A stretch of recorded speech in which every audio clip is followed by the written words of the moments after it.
Timeline, 5000 ans d'histoire, Richard Fremder.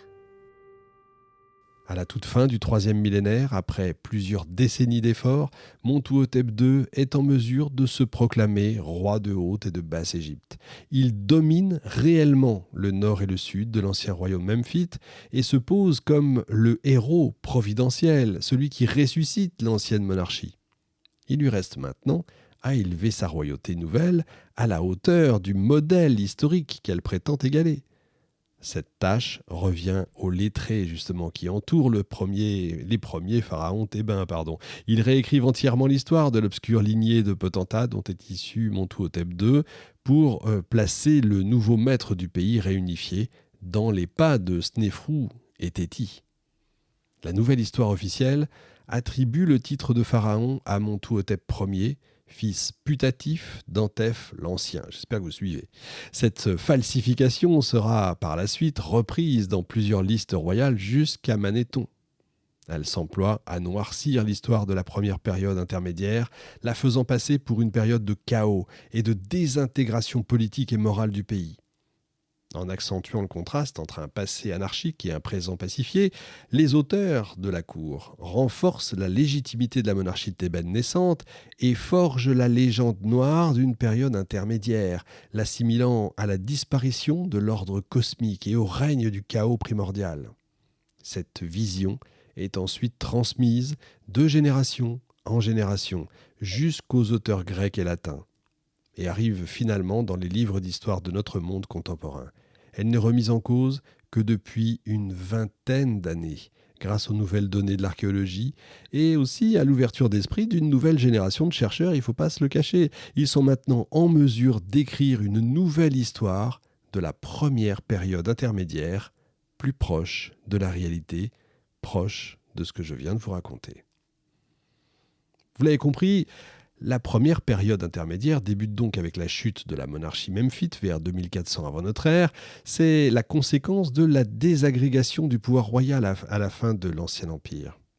Les gouverneurs des anciens centres politiques et administratifs pharaoniques s'émancipent et se proclament grands chefs de leur ville. L'Égypte est alors rapidement constituée de cités-États qui tissent des réseaux commerciaux entre elles, concluent des alliances ou se font la guerre, évidemment, pour le contrôle du territoire et des routes marchandes.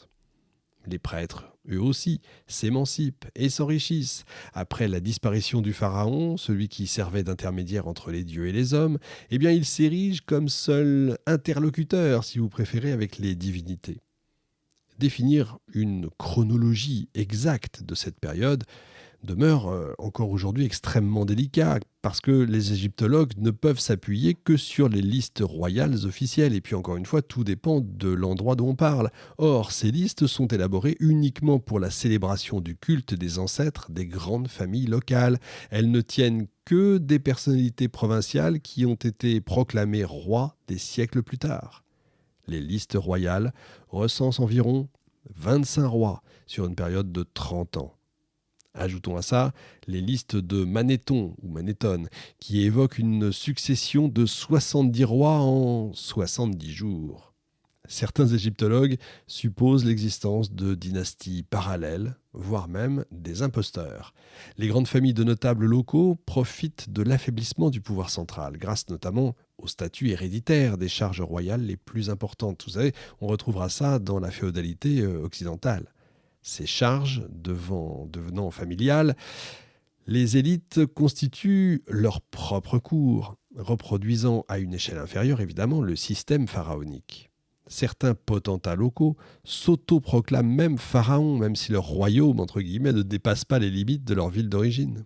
C'est une période de troubles, c'est vrai, d'intrigues régionales, de conflits entre cités. Les routes ne sont plus sûres, c'est vrai aussi, et lorsque les grandes figures urbaines ne parviennent pas à imposer rapidement leur autorité, la famine guette ses sujets.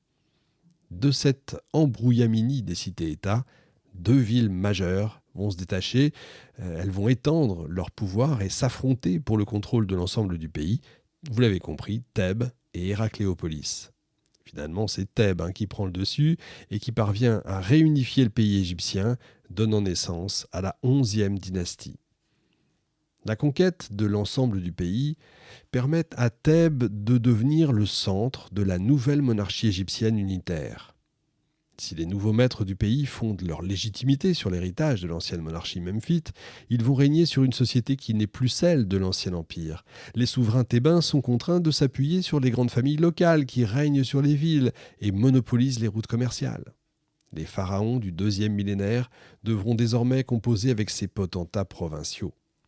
Alors ce qui est certain, c'est que la première période intermédiaire est une période de désorganisation politique et de troubles, c'est incontestable. Les tombeaux qu'on pensait indestructibles sont profanés, les momies détruites. Toutefois, il convient encore une fois de nuancer la vision négative, voire traumatique, véhiculée par les sources écrites qui sont tardives. C'est également une période de grande inventivité, marquée par une multiplication des centres artistiques aux 4 coins du pays. Les villes prospèrent, les institutions politiques et économiques se maintiennent en réalité, se transforment et s'adaptent à la nouvelle société égyptienne. Elles serviront de base pour la nouvelle monarchie créée par Montuhotep II et ses successeurs. L'Égypte peut alors entrer de plein-pied dans ce qu'on appelle le Moyen Empire. Si vous voulez en savoir plus, la bibliographie que nous vous conseillons, Pierre Norma, Dictionnaire historique de l'Égypte en 2005, Georges Posner, Serge Sonneron et Jean Yoyot, Dictionnaire de la civilisation égyptienne chez Azan, de Damien Agut, Juan Carlos Moreno Garcia, L'Égypte des pharaons de Narmer à Dioclétien, et enfin Raymond Bloch et Alain Hus, Les conquêtes de l'archéologie, 1976 aux grandes civilisations disparues. On se retrouve la semaine prochaine. Salut.